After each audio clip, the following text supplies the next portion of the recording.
that's all well and good. What about the millions they had already spent?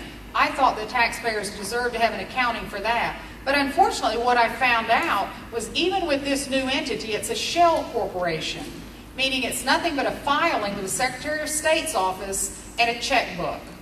Because as soon as they formed this new entity, and I got a copy of the contract between the school board and this new entity saying that they were going to continue to pay salaries for an employee who worked for this new entity, employees, multiple, even though Georgia Department of Audits, Georgia Department of Education, and the Attorney General had said it was illegal, they were going to do it anyway. So I filed an open records request to get records of those employees who were being paid with education funds, and the attorney came back and said, those employees whose salaries are being paid by Gwinnett County Public Schools to this entity don't work for this entity, they work for the Gwinnett Chamber, therefore they're not subject to the open records law. So Gwinnett County Public Schools has signed a contract to pay salaries with an entity that has no employees, and nobody's holding them accountable.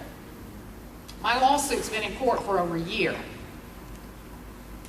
What did this contract say? It said that they were going to ensure that our public schools had success. If they could do that, again, I think we should pay them more, because Gwinnett County Public Schools graduation rate, contrary to everyone thinking that it is the #1 school system in the state of Georgia, they have a 72.7% graduation rate. There are a lot of other issues that we have in Gwinnett County. You'll see that. They also said that by paying salaries for these two employees, that they were going to develop public spaces and activity centers. How does a checkbook and a filing with the Secretary of State's office go out and build public spaces? They were going to provide us with competitive infrastructure capacity. I've never seen a checkbook that's built a road. So they have entered into a contract for services that are impossible to be provided, and yet they're continuing to pay them. They also promised us jobs. Roy had talked about all the jobs that are promised here, and Sue, Brett promised us 20,000 jobs if the airport had come into Gwinnett. When we did a little bit of research, mysteriously it changed on their website to say 200 jobs. I guess it was a typo, there were some extra zeros there. So there's a difference between 20,000 and 200. We also found that the contract from the county to the Chamber of Commerce originally said they were going to create about 65,000 jobs. And they didn't do that. They said they actually created 13,000. I thought, well, that's pretty good.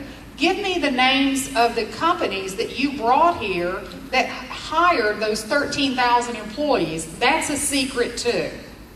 When I asked them how they came up with the $800,000, the $800 million in economic activity that they had created, they gave me a one-pager and they said, thank you for asking. This was a good exercise for us. It's made us go back and create some records. And I thought, well, that's a little strange. How did they come up with the $800,000 without any records? They gave us a one-page Excel spreadsheet.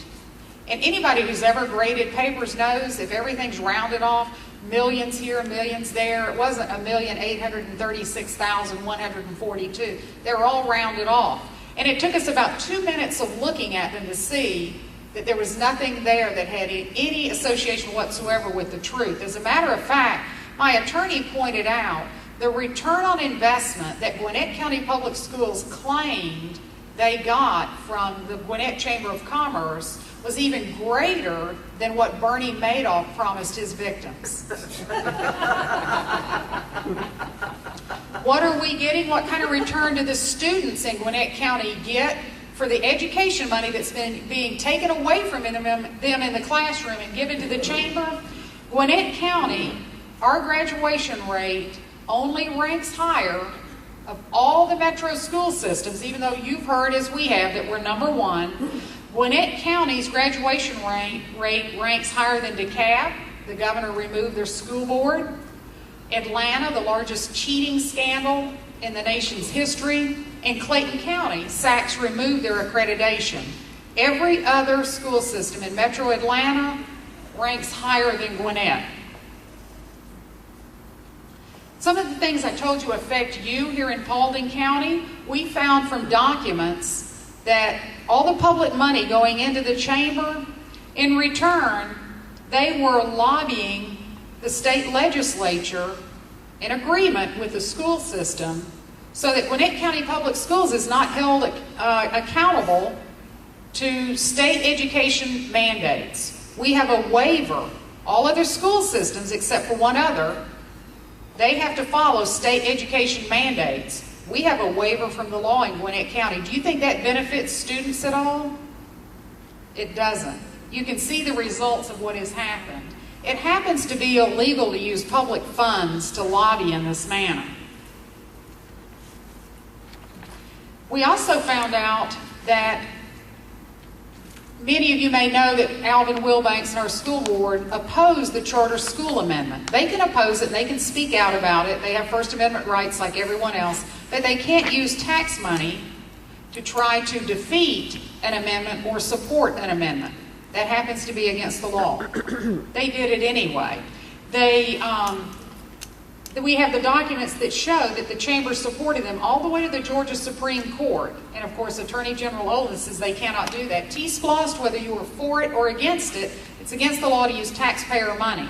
Even though they released a public statement saying public dollars are not utilized to advocate for passage of a tax measure, their internal documents said they raised $6 million to fund a media campaign, and that they were going to lead the effort to advocate for the 1-cent sales tax. So there seems to be a difference between the public statements they make and their internal documents. One of the most disturbing things that occurred is that in their internal documents, in a marketing strategy report, they said that they were going to lobby a judge for the service delivery dispute. It was a very contentious lawsuit, the most contentious, long drawn out, biggest lawsuit in Gwinnett history. It had dragged out for years. Tax apportionment lawsuit. The cities and county were arguing over how they were going to split up our tax money. So they decided, all the judges in Gwinnett County had recused themselves because it was so contentious, and they brought in a judge from the Enoda Judicial Circuit in North Georgia. And so all of our community leaders got together and decided to lobby the judge. Who was on this committee that decided that lobbying a judge was a good marketing strategy? B.J. Pack, a state representative from Gwinnett County, who happens to be a former federal prosecutor. 4 other attorneys on there, including a partner in McKenna Long, which is the most politically prominent law firm in the state of Georgia.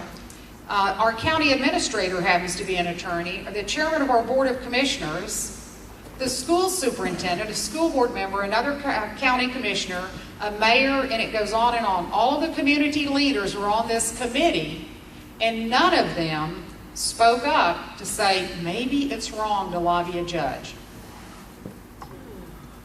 How many of you think that if your teenage son was arrested for something, or if you did something and you got arrested, if you got together and conspired and talked with your buddies about what you could do to influence the judge in your decision, how many of you think everybody would look the other way?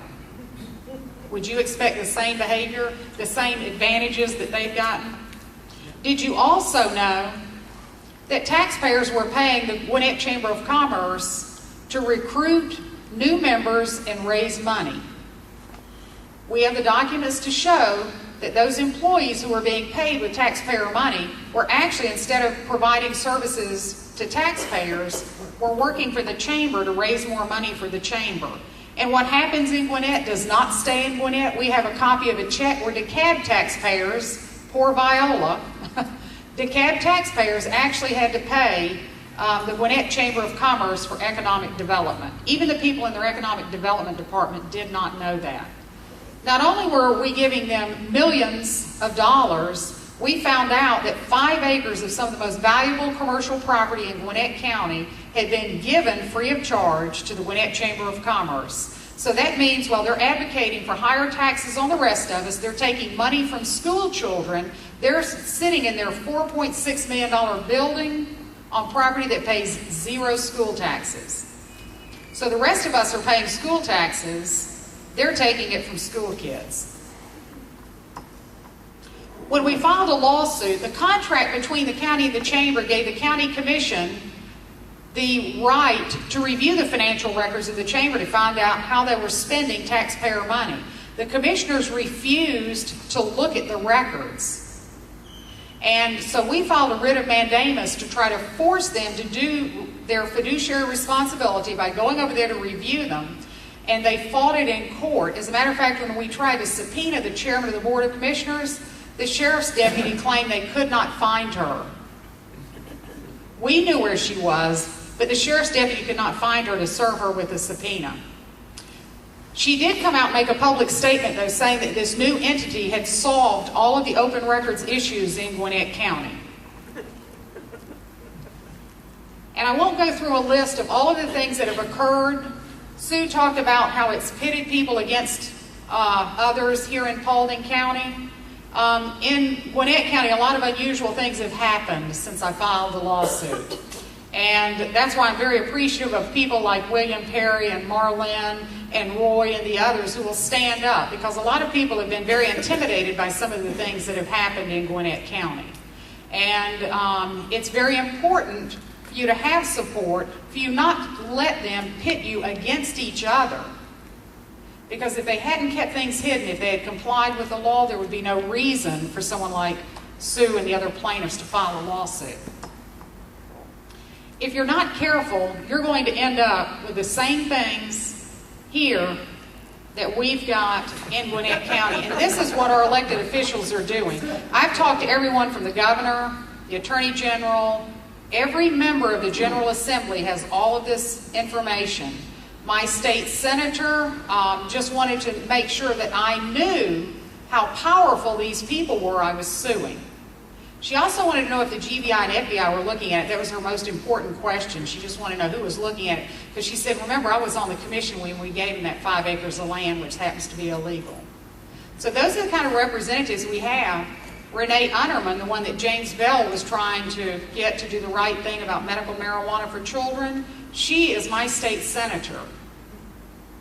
So what they do has an impact on all of you, on everyone here in Paulding. So we all need to pay attention to this. You need to support the people who are fighting it here, Roy and Sue and Jordan and the rest of them, to ensure that this cancer from Gwinnett and some of these other counties does not spread here in Paulding. You've got an opportunity to stop it.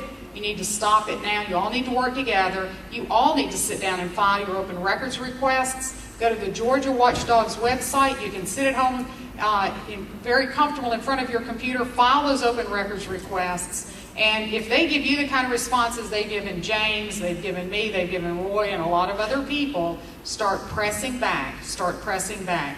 Our Attorney General's office, I actually filed an open records request on the Attorney General's office and found they average 6 open records complaints per day.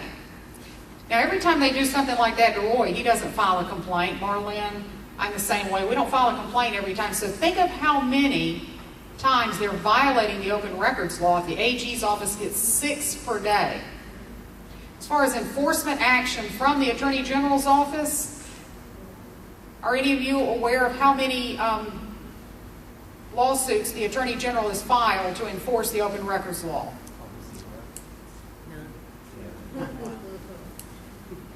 They told a citizen in Hazelhurst filed their own lawsuit.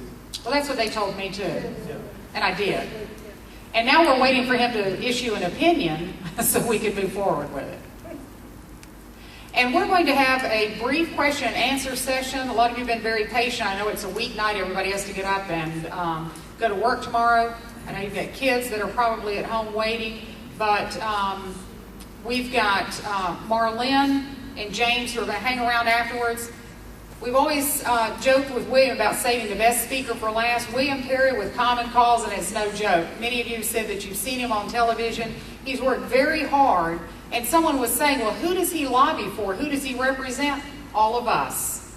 He works for a nonprofit, Common Cause, and they advocate for open, transparent government and ethical behavior by our elected officials, and he works to hold them accountable. So William Perry is someone I have a tremendous amount of respect for, and I appreciate him coming out here tonight. William, I'd like for you to get up and talk about what you do at Common Cause. thank you all very much. And